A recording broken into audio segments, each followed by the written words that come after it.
What's going on, Tavis? I know you've been busy this week. You got a lot of life stuff, happening, and I've got a lot of life stuff. We've just kind of been. Some weeks we talk every day, like we've said before, like two little schoolgirls.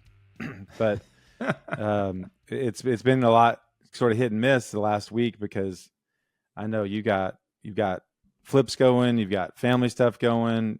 Landon's graduating. I got Luke graduating. He's about to drive out to Wyoming tomorrow. And that's amazing. Yeah, we're getting ready for graduation parties and all that stuff. What are you going to do? You're going to be the only guy in the house again. I know. I'm already depressed, and yeah. So it's cool. I'm super proud of him. But yeah, he and a buddy are driving. It's the longest road trip he's ever been on. And they're driving to Wyoming tomorrow. They're going to go halfway tomorrow, and then they're going to go on to Laramie, and they'll be there a week to start their marching band camp, and then they'll come back for graduation. They'll drive back for graduation, but then the day after graduation, he's going to Tech for his orientation, and then he's flying back to Laramie one way, and then he will begin the 3-month tour of Los Estados Unidos and doing the Nice. marching band performances. I think they have 23 performances over that period of time. So it'll be fun. We're going to go up to Oklahoma City and watch them perform there, San Antonio, maybe Houston. And then we're going to Indianapolis for the final performance, which will be a lot of fun. He may or may not play, right? He's an alternate. He's an alternate. He's a traveling alternate, a swing position. His buddy from Hebron is got a full position. They actually started out with 5 alternates, and I think they're already down to 2. Oh wow! So there's a decent chance he's going to march some. Just people get injured. They've had some, one guy dropped out for financial reasons. Some people, one guy just kind of mentally just could not prepare himself for another year. He's already done it a year. Yeah. And he just kind of knows the stress and the rigor of it. And he just decided not for me. And I think someone did get injured. So yeah, it's one of those things where they actually have a couple people who they're from Japan, and one guy's from England that they are a part of the group. So I think there's some travel things that are going to get in the way where there's just going to be times where they need their alternates. So he may get a full-time position at some point, but he will be there to step in whenever they need him. That's exciting. So exciting. I'm very proud of him. And then the whole Tech thing has been new, and we're getting ready for him to head off to college and all that. So I'm sure a lot of listeners out there are relating, right? Like, I mean, you don't realize how many of our friends and relatives have seniors this year until you start seeing it all over Facebook and social media. And you're like, oh man, they're in the same boat. So yeah, that's crazy. I think there's a lot of people in our shoes right now experiencing, what's next for our. Is Landon going to stay at the house? Children. Or are you thinking he's going to get an apartment with a buddy, or what's his plan? We'll see. Yeah, we'll see. We'll see what happens. What kind of lifestyle he wants to live, and if that jives with the parents. So yes, yeah, exactly. Yeah, I guess as soon as he's gone, you guys are officially empty nesters. You have the dogs, and that's it. I know. But with your family situation, it's never really that empty because pretty much every time I'm over there, there's something going on. I know. My sister-in-law is having like a really hard time with the idea of being an empty nester. She's like, what am I going to do? I don't understand. Everything I do is around my kids. And but they have grandchildren now, so they have that piece, but she's just mentally in a really weird spot. But Tabitha and I, on the other hand, are kind of like, I mean, as our kids have gotten older, they're, Landon's been pretty independent. So he is. We don't. I would say that not much is going to change from that perspective, right? Of what's going on. Because he's an old senior, so he's actually been driving and kind of doing his own thing for a while, right? Yeah, he got his license at the end of his freshman year. Holy cow! So. Yeah, I know. So, like when he went into his sophomore year, they were like saying something about whatever, and he, needed a parking pass, and they're like, "Wait, already?" We're like, "Yeah." He's going into his sophomore year driving. So, So he's about to be 19. Actually, his birthday is this coming Sunday. So, wow. Yeah. Different times. Crazy.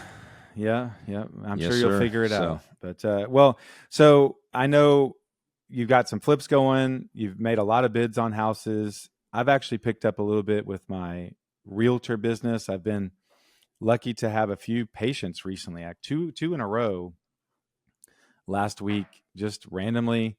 I've been a little bit more careful about bringing up real estate because I got chastised one time about, I didn't do a good job in therapy. And one of my clients said, I think he was distracted. He said he was busy with his other job. And so oh gosh. that came back to me. And so I've had to be more careful about it over the last year, but just randomly it came up and I, brushed past it. And then this one patient said, well, tell me more about that. And turns out they're wanting to not eventually, but relatively soon sell their house. And they think they want to move out to some land, but the guy has some pretty serious health problems. And I'm like, I don't know, I think they've always had this dream of building a custom house on some land. And it just might be one of those things where at some point they realize this isn't the smartest thing to do, both medical needs and all that. But I'm happy to help them out. And that is an interesting sort of carryover from being able to work with patients and seeing the different styles of houses that they need and different things they need to consider as far as medical proximity and all that stuff. Well, then the next patient I went to go see, they were, hey, we're thinking about moving to independent living. And, do you know of any good place around here? We start talking about it. And then, well, let me show you the house. He starts taking me around and telling me all the things they've upgraded and all this stuff. So there's a chance I might get a few listings out of that, which would be pretty cool. Nice. As I go more and more part-time with the therapy. So I love it. Staying busy with that. Doing a lot of social media, spending a lot of time on Canva and editing, doing some SEO work for somebody. I'm about to start editing another podcast. So staying really busy. Yeah. Well, thank you for everything you're doing lately and the reels you've been pushing out. It's trying. Got some good content out there. So yeah, if you guys are listening and you like this stuff, please like and share it and yeah, for sure. Push our reels and help us grow. Yeah, speaking of liking and sharing, we just released another interview, Jordan Bellinger. We put that out on Tuesday. We're about to interview a very special person in my life, Megan Hines, my sister. She is a designer down in Austin. And so that'll be our next interview. But Jordan's interview went great. We released that on Tuesday. We've had a ton of awesome interviews. Just the quality of people that you know and that I know, and we've been able to get on. I was thinking about this week is the quality of, I'm obviously biased, but I've been posting a few of our things on some Facebook pages and trying to talk up our podcast a little bit.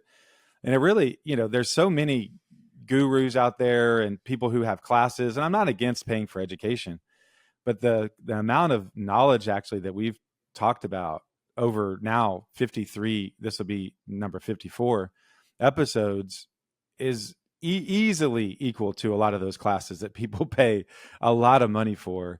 And so I hope people find value in it and that they do, every once in a while share it with a friend.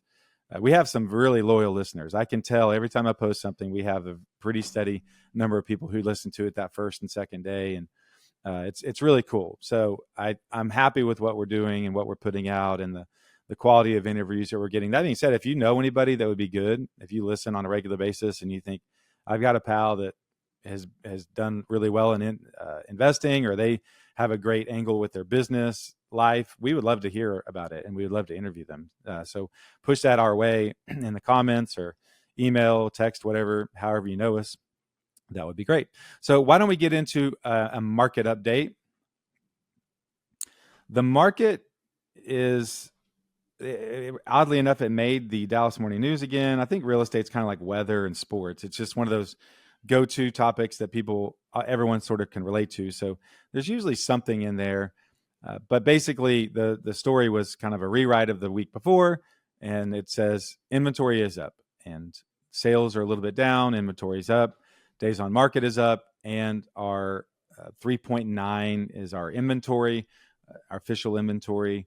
So things are stacking up, but the article was highlighted by the fact that Dallas was the number 2 market, second to New York City in the United States for closed deals last month. And so that's cool. Like we've said, there's a part of you that can sort of lament and be depressed by, oh, this market's hard, blah, blah, blah. But at the end of the day, there's a lot of units moving, and if you can figure out how to get in the middle of the the the ring and do some work, there's stuff that you can make some money on. So it's cool to see that in context of the United States, that New York, obviously a huge, very dense area, but we are right up there. I think we're about 8 million that they say is in the Metroplex now. Huge Wow. area. So a lot going on. And I hope to get in the middle of that. I feel like your business has picked up a little bit. And so hopefully the second half of this year, despite maybe the mortgage rates staying where they are, can pick up. Right now, I think we're around 7.5, 7.6, depending on your credit. I think some of the guys can get you under 7 if you have certain programs, certain discounts that you can get if you qualify for special things.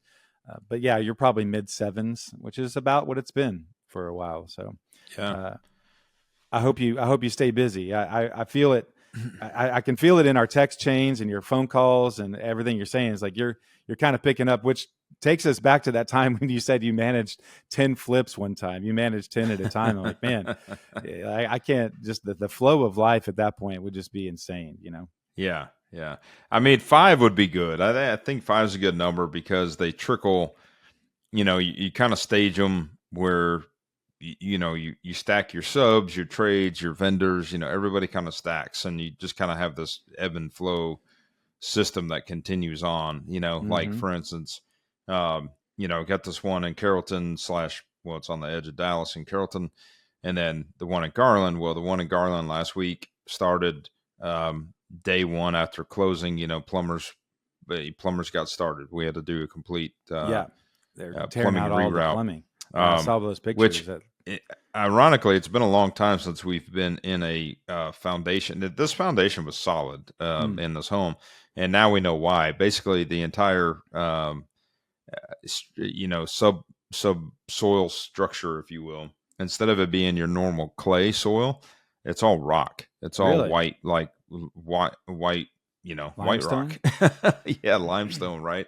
Hmm. So it's been quite the feat for the excavation crews of using jackhammers to Wow.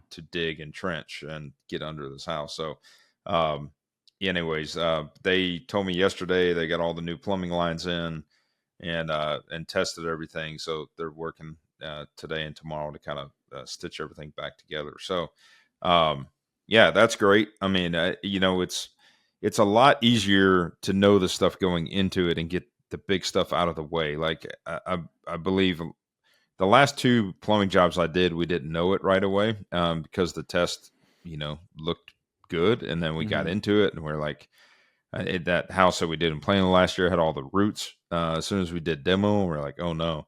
Mm. And so it was one of those things where then you have this big gap in the middle of the project that, ate up a lot of time Yeah. and trying to strategically set the guys up and the schedule and the whole 9 yards. So Yeah. in this case, we knew it. I had about 3 weeks to prepare the plumbers to be ready on this day to go, and getting that out of the way now is much better.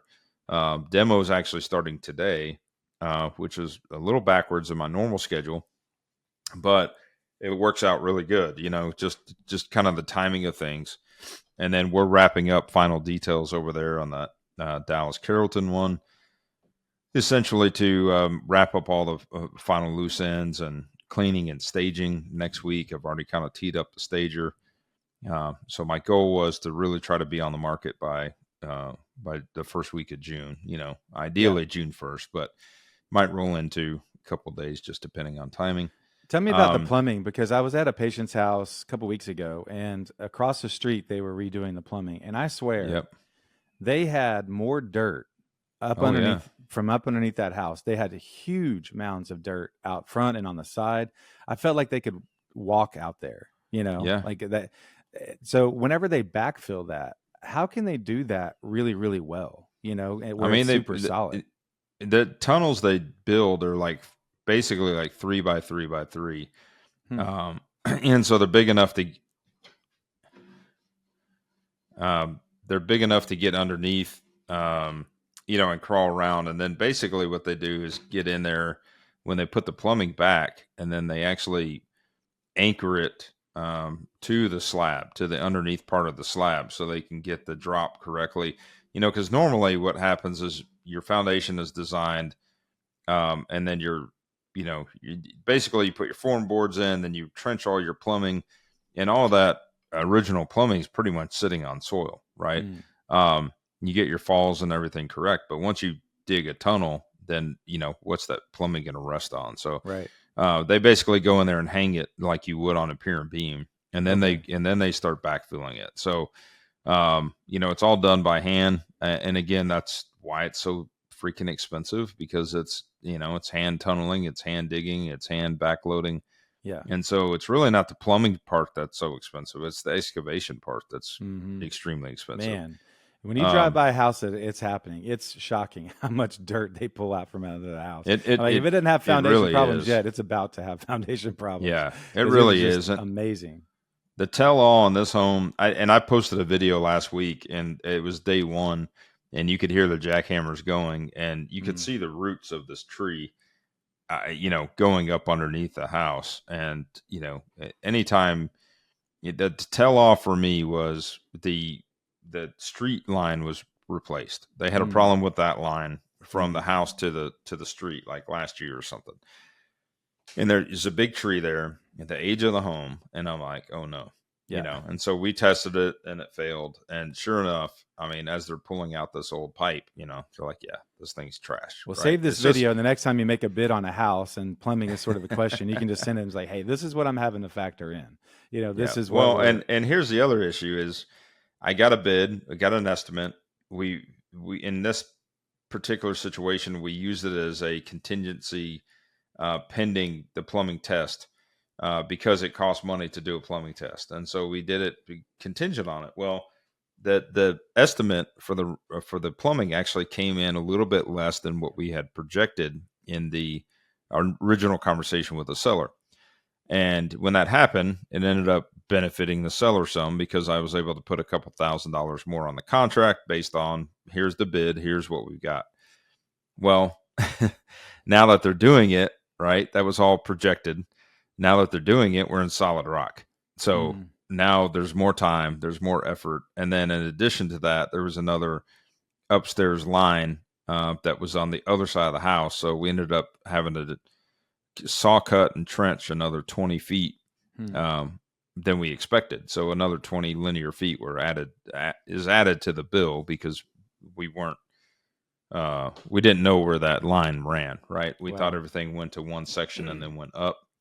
So anyways, long story short, it's never exactly what you think it is. And even though that was an estimate, it was an estimate for a reason. And so it's going to be a couple $1,000s tacked on top of that bill. And, I've got to make it up somewhere. So, yep. Well, always fun. And I'm glad you're doing that, and you're teaching us all how to do that. So the next time I'm in there, you can help me figure out how to make a little bit of moolah. So let's talk about a little bit of news. So one of the things that came out, I think it was about 5 days ago, I saw a headline that the DR Horton, and I don't know his full name, Douglas Robert Horton, DR Horton, I'm not sure if that's his name, but there was a real person, and he passed away. I think he was 74 years old. And DR Horton holds sort of a special place in my life, because growing up in Austin, one of my first exposures to the building industry and the housing industry is we put up blinds and shutters. We started out in some of the Dell buildings. Actually, I remember putting up blinds in the new Dell buildings when they went in there. That was our first big contract. We got paid per blind, I believe. If I do remember correct, I got paid 25 cents a blind to put those up. Oh my gosh. That was my parents. They got the contract. And I remember at the time we had, I think, a 1982 brown El Camino was one of our delivery vehicles.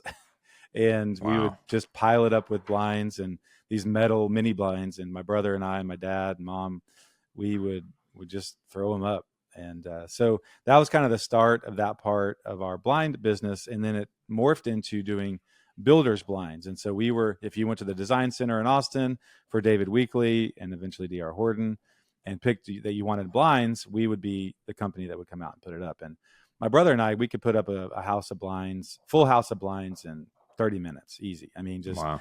we would lay it out. We'd have it labeled, lay it out. He'd start putting up brackets. I'd come back around behind him, put up the blinds. He'd come back around me, pick up trash. We'd throw it in the truck. Next one, and we could run through some houses. And so we did a lot of DR Horton houses. And then I actually moved to Denver. When I went to Denver, I was there for almost a year. I started our builder program with DR Horton up in Denver. So DR Horton holds a special place with me. And so I was looking that up. He started in 1976. He built, or maybe 78, he's built his first house.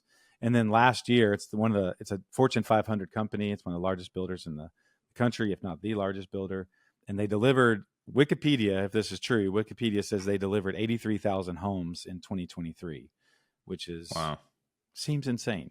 So if that's way off, then blame Wikipedia. But but yeah, just on our side, building things and going onesies and twosies, and we've talked to other builders that can do a lot at a time. So, man, that's a lot. But then you scale it up, and you've got all these superintendents and all the systems in place to be able to just put neighborhoods up. Not just houses, but they're running in the same area. They might be running 10 neighborhoods at one time, where they're doing streets and streets at a time. So the scale is incredible. But have you spent much time in DR Horton homes? I'm sure you've maybe flipped in one the at years, this point, but in the years past, I'm sure, I represented a few buyers, buying those when I was doing traditional real estate, but yeah, they've always had a good name. And again, kind of what you're talking about, just from a system in place. I mean, they've had a rinse and repeat model that's been dialed in. mm-hmm. I mean, everything is pre-planned, pre-dialed in when it comes to lumber packages to sheetrock package to finish out packages to doors and trim. You name it, right? So many of them are able to interchange and work together and build them efficiently and quickly. And I mean, they've provided great entry level housing and mid entry level housing for many years. And then they've done townhomes, they've done they've done all kinds of different things. Yeah, they have an express. They call it DR Horton Express, which is even a little bit more entry level. I kind of put it on par with more of like a Lennar. Mm-hmm. Then they have their normal house. And even those, though, one of the things I noticed, I had some clients looking at one, I've mentioned it here, out in Saginaw near Fort Worth, and there was no choice. There was no picking carpet, and it was a neighborhood decision. This was not hey, every 4 or 5 houses. I think in general, most of the materials were very, very similar between just the neighborhood. There might have been slight differences between this model and that model, but I guarantee the countertops are very similar. The tile was similar.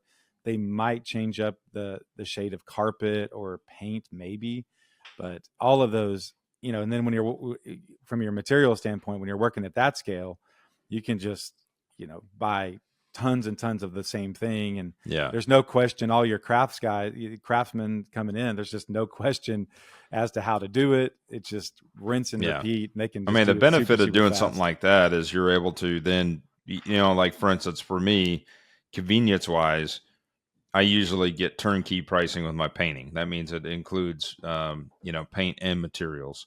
Makes it easy. I pick the paint colors. He makes a little bit of profit on the paint. But overall, I kind of know my numbers. I know what it's going to be, calculate it more or less like $1 per foot. And, run that direction. A lot of, my drywall guys, for the most part, unless I was building custom homes from the ground up, I pay a turnkey price. What's it going to cost for labor and materials? But when you're doing something like that, you can get a little bit more aggressive and, go directly to Sherwin-Williams, for instance, and go, hey, we're building this many houses. We need this many gallons pre-ordered specifically for us. These are the colors we're using. What's the best price you can give me per gallon? And, do the same thing with flooring, with countertops, et cetera, et cetera, et cetera, right? Direct from the manufacturers or the distributors and really get that cost down, so. Oh, yeah. Yeah, and Makes a lot of they sense if you're going to do it at that level. thousands of homes at a time. Yeah, and they can Yeah. discount a decent amount. I said last week, they're the one builder that keeps now Starlight. I get an email from Starlight. They're entry level, but I think they're from Beezer maybe, and Yeah. so I get their stuff, and they send some great discounts, mortgage discounts. They throw in blinds and refrigerators and all sorts of stuff. So they have that flexibility. But anyway, DR Horton passed away. Brought up some memories from my early working career. A lot of hours sweating in unair conditioned houses and hundreds of blinds at the Dell, and it was an interesting era of my life. My brother stayed on a little bit longer and helped my parents out. They got into shipping in blinds from China and doing all sorts of stuff. And then Home Depot and the internet really started getting aggressive on pricing, and it was hard for a mom and pop shop in Austin to compete on that level. So we ended up going different directions. So the other news I just wanted to touch on real quick, WeWork, you hear that, the co-working space company is sort of the banner company for the co-working idea.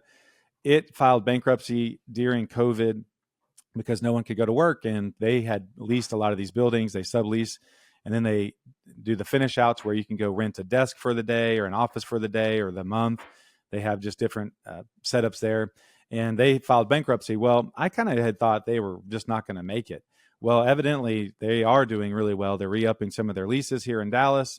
I want to say this article said something about 177 locations across the nation. Someone else was kind of taking an equity position and helping them refinance. And one of the main ones they said you had to get rid of was their Manhattan location, which I'm sure is insanely expensive.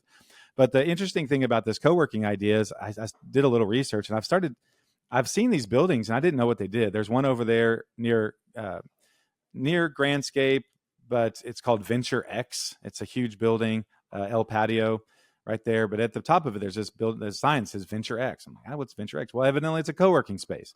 Then in Grandscape, there's one called Rome, and there's one called City Central, and there's one called, Regis has a ton of them. And I started looking it up. There are a ton of them around here. And actually, Jenny, who I'm doing some of the social media work with, she actually rented a spot over in Flower Mound the other day. It's called Success Spaces or something. And they have a podcast room, and they have everything set up there, the cameras and two mics and all the lights. And it's just kind of easy little podcast area. You can rent it for $50 and do a podcast. So it's an interesting concept, but the prices are all over the place. Success is $25 to $75 a month. And then you go up to some of these really high end in the middle of shops, a legacy type stuff, which is, $300 or $400 a month. But if you're just a guy that, for me, working at the house is difficult because I get really distracted. Just, let me go start the laundry. Let me run over to the kitchen again. Let me do lunch. So to go to a space for 4 or 5 hours and rent that and have that ability to just kind of go zone out, I think would be cool. So I think we're going to use that Flower Mound space some and utilize that. But for you, I don't think that you've got a setup there at the office, but you've got so many things you're running and doing and checking out job sites and all that stuff. I can't imagine, taking an elevator up to the 4th floor to go to a really nice co-working space is something that you would probably enjoy. I can see you owning one of these places though, Yeah. I did the office thing, back in the day. So being a part of, an office, brick and mortar, like Keller Williams, typically, in these buildings, you can rent an office space, that's pretty, just big enough for an office, right? Maybe 10 by 15, maybe 10 by 12, whatever. It's not very big. And it worked really well for many years. And I mean, it didn't cost me much. They were less than $500 a month kind of thing. It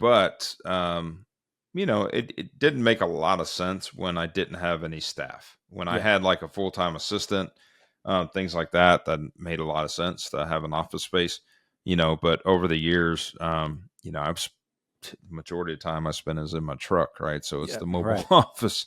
For sure. And I'm not a big fan of sitting behind a desk. So when I am sitting here behind my desk, I'm drawing or I'm doing accounting. I do enjoy the drawing part, not the accounting so much. Yeah, I mean, I think they work, but I mean, COVID, made things so convenient for so many people to work from home. Mm-hmm. And depending on, and now in some cases that's worked against people, it's made people lazy. It's made people, clock out and, use mouse movers and things like that, make it look Right. like they're A whole they're world of working. technology to, yeah. Yeah, when they're not working. But on the other hand, it's it's been good for some people and not so good for other people. And so obviously you're seeing office um, space pick back up. I don't know if it's ever going to be what it was pre-COVID, but you are seeing that a little bit. You're seeing more companies requiring people to show up and Yeah. badge in and be a part of the company. And I think it's good for morale. I think being around other people is good, right, for your work ethic and things Yeah. like that. So I think it's important to show up. Yeah, we need to do a co-working space and just call it what it is and have a cigar lounge and a There you go. bar and then a few desks. If you want to do a little bit of work, that's kind of it's Yeah. there. So we can do Now that you're on to niche, something. instead of the You're super on. serious office, which like, okay, we give you an excuse to come over here if you want to pretend to work, but honestly, we'll have a cigar. So Yeah. maybe There you we can go. work on that. You're on to something. Yeah. So all right, so let's talk about our real estate. Our topic today, every week we come to you on Fridays, we do a market update, we do a little bit of news, and then we try to touch on a real estate topic. A lot of times it has to do with flipping or investing. And this is kind of a section where I ask more questions and Tavis can help us out. We did a Real Estate Heavyweights University where we went through, I think, 7 episodes of very in-depth on how to flip a house. And today I wanted to talk about one of the aspects of renovating and flipping that I don't know that we touched on a ton, and I have a lot of questions about, is the exterior of a home. Landscaping for me on a few projects that I did was definitely an afterthought. It's something that we put into the budget, but it was not something that I really prioritized a whole lot. And it was probably the first thing that I would adjust if I needed to take something away from a budget. And okay, let's just do a few plants here, and all right, instead of doing hardscape, let's go do mulch. Let's, instead of staining the fence, let's not stain the fence. So I wanted to talk through some of the basics just here for about 10 minutes or so of what you do on an exterior for a flip. What do you prioritize typically? What are some of the things you just rarely ever touch on? And so my thoughts are, talk about, do you ever mess with sprinkler systems? Do you ever mess with landscape lighting? Do you change out the mailbox out front? I know we've talked about painting brick. And of course, I know you spend a lot of money on landscaping and Aaron's doing the pool. And I know a lot of it is budget. So let's talk about kind of like your basic level 1, tier 1 flip where you're kind of quick in and out. And what are some of the things that you for sure always do and maybe are kind of on the fence? I think it's important to understand again how the buyer thinks and the agent representing the buyer thinks, and not only what it's going to show up on camera when you take that final picture, which I think is very important because that's, today we live on the internet. So everything is kind of what does it look like from the curb appeal and what does it look like when you drive up? So I can tell, there's a lot of competition that do what we do that really skimp on the exterior of a house, right? A lot of them don't do a lot of landscape. They might leave what's there. You know, most of them don't touch the fences at all. And I think those are easy things to do if you kind of count on it or you budget for it, just to kind of be part of the routine. And so the way that I take it is usually replacing bushes in the front of the home that have been there for 20 years, whether they're in good shape or bad shape. They close off the house in a lot of cases. The style of landscape can be dated, right, compared to what the styles are now compared to what they were 20 years ago. Mm-hmm. So that's an easy thing to do, is just remove the old landscape and kind of start over fresh, get some new shrubs. It doesn't have to be anything crazy. You don't have to spend a lot, but I usually budget anywhere between like $1,500 to $2,000 for kind of a landscape package. It's kind of where I go. And that's like labor, cleaning up, trimming trees, just trying to make the front look as presentable. I may or may not mess with doing sod. It just kind of depends, right? Like if the front of the home really needs sod, then I'll look at doing that. This one particular home I have in Carrollton right now, or on the edge of Carrollton, the backyard had a big trampoline, so there's a big area where it's mainly dirt back there. I may or may not do sod. I need to kind of look at where we're at. In a perfect world, I would, just to kind of finish the thought. And this home does have an irrigation system. So the rule of thumb there is if it has an irrigation system, you need to make sure it's up and running, because they're going to test it, right? If it's a destroyed system and it's really not worth putting back together, then just basically demo it, demo what's exposed, and just put that you don't have one. You're better off doing that when you go to sell it than saying you have one and it needs work, because irrigation systems are not easy to repair, and they're not cheap, to repair. So, for instance, this home now I just talked about has one. There's a couple heads that need to be adjusted. I'm going to have my kind of all-around landscape guys try to adjust what they can. The controller's in good shape. I ran through the systems. It seems like everything's in working order with some adjustments that need to be done. So that shouldn't be a big deal. I put a little bit of money in the budget just for repairs. But really, it's just kind of cleaning up what's there and, putting new plants in there, flowers. I kept the existing crepe myrtles that were there and we trimmed them up. And, just kind of repairing what's there.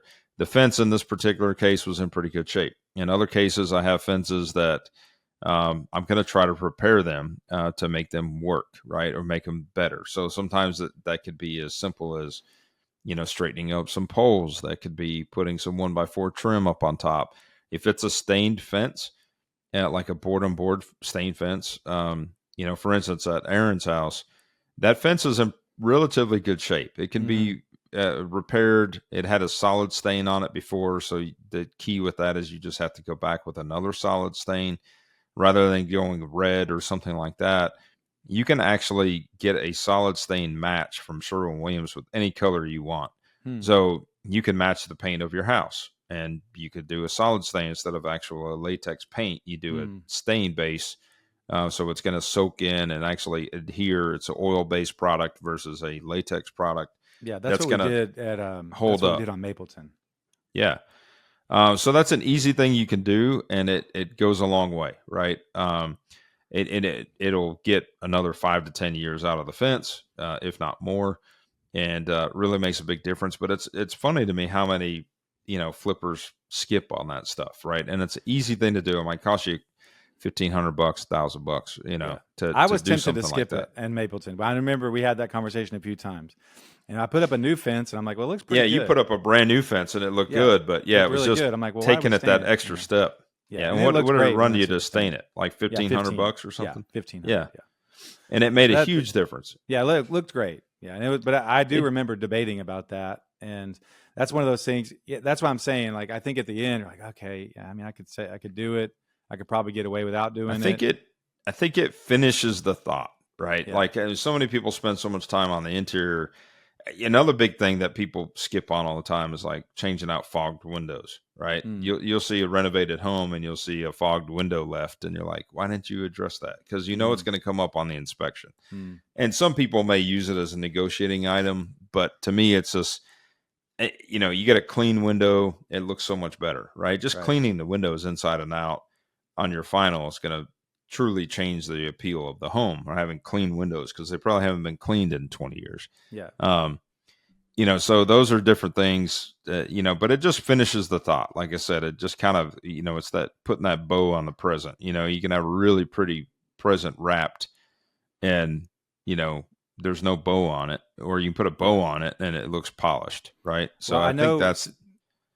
Oh, I'm sorry. Go ahead. So I was going to ask you, on paint, talk about painting brick, because I know on my last 2 flips I had to paint because we did brick work and we couldn't really match the brick. But what is your decision on that? And then gutters. That was another debate we had, was to do gutters. I know on my Polk house I did it, and I remember you saying, like, I don't typically do that unless they're there. I maybe try to repair them, and that was a decent expense. And I'm like, oh man, I wouldn't have done that. So what are your thought processes on exterior paint and gutters? So paint wise, just know that if you're going to paint brick, it's expensive because it's a lot more material and it's a lot of prep work to do it right. So brick needs to be primed and blocked in order for that paint to last and stay. You can drive around the neighborhoods and see all these people that have painted their home brick, painted their brick and it's peeling off a couple years later, or you can see the ones that don't peel off and it's because of what they did in the prep work.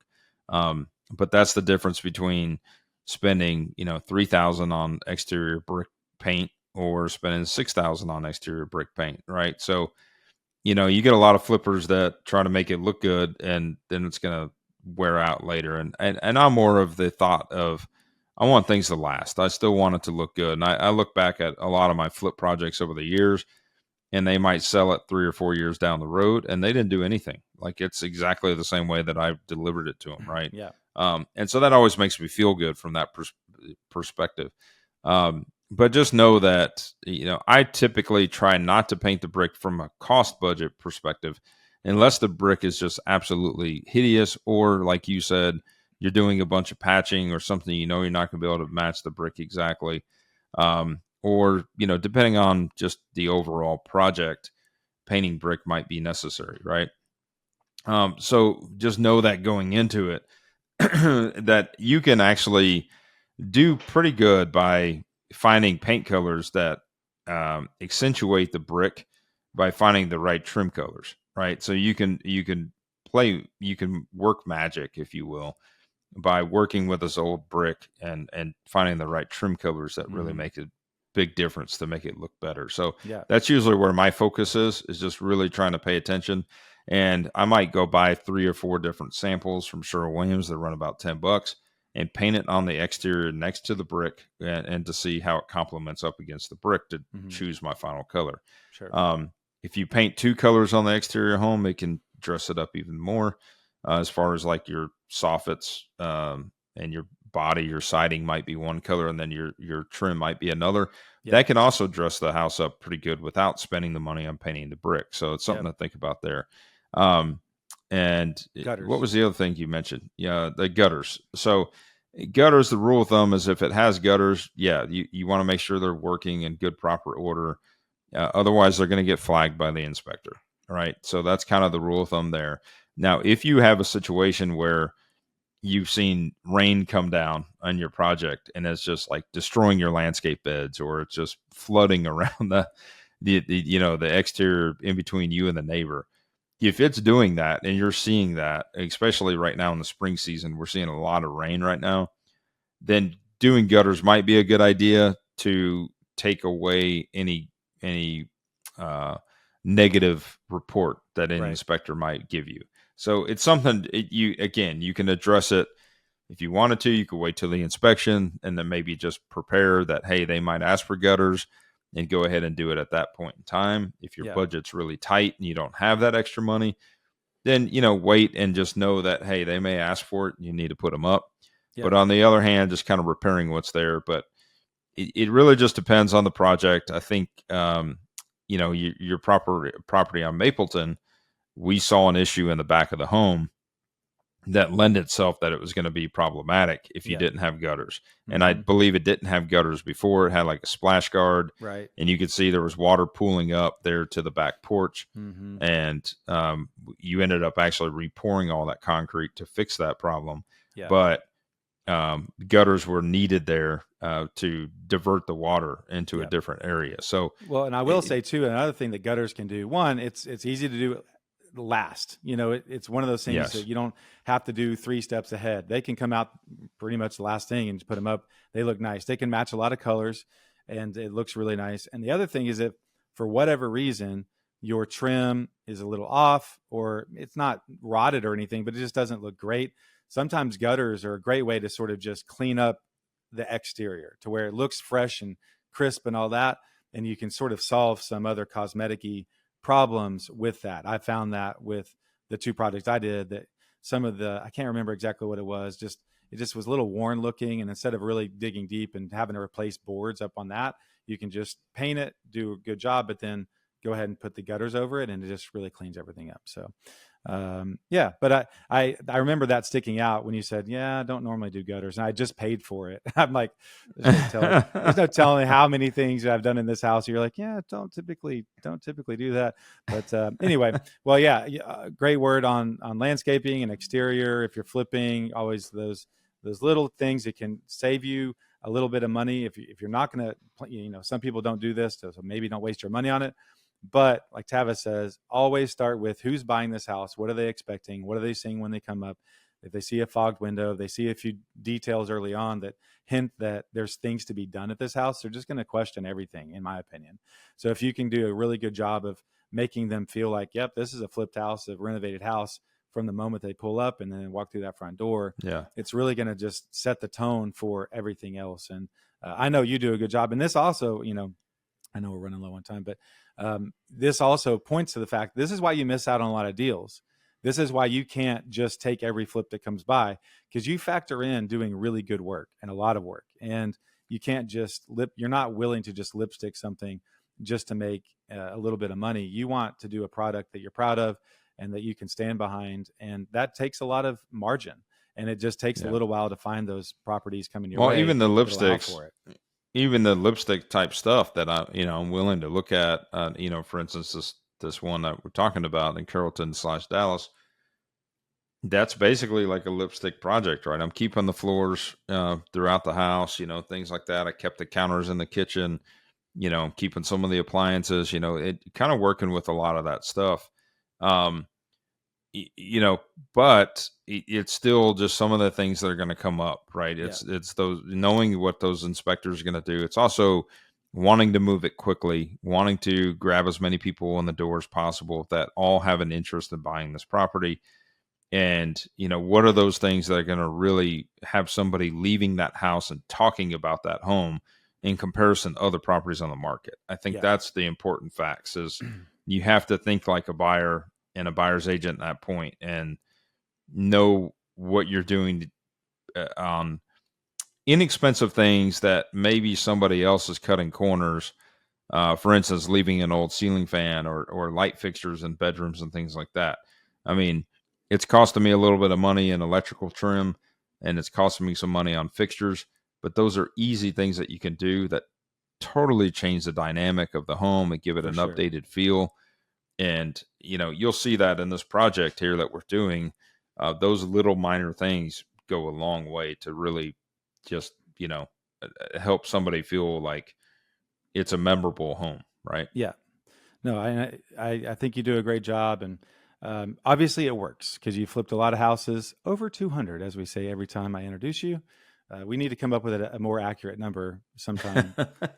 Over 200 has been a while, and you've done a lot of work since we've been saying that. So. Well, it's been 15 years, right? So, I mean, I guess, that's the other thing is we've been doing this for 15 years. So, in some cases you hear other people, 200 is not that impressive. When you hear people doing like 1,500 and some crazy numbers out there, but then you have to dig into that, and it's like, well, they supervise or they invested $5,000 with a flipper who did that, and they take some credit for it. So I'm giving you credit. So over 200, we'll stick with that. You are definitely someone that can teach plenty of us something about the business. So all right, well, that will do it for today. Like we've said, if you've not done this, like, subscribe, share this with a friend. Follow us on all the socials. Do what you can to spread the love, and we would definitely appreciate you. And so until next time, have a great day.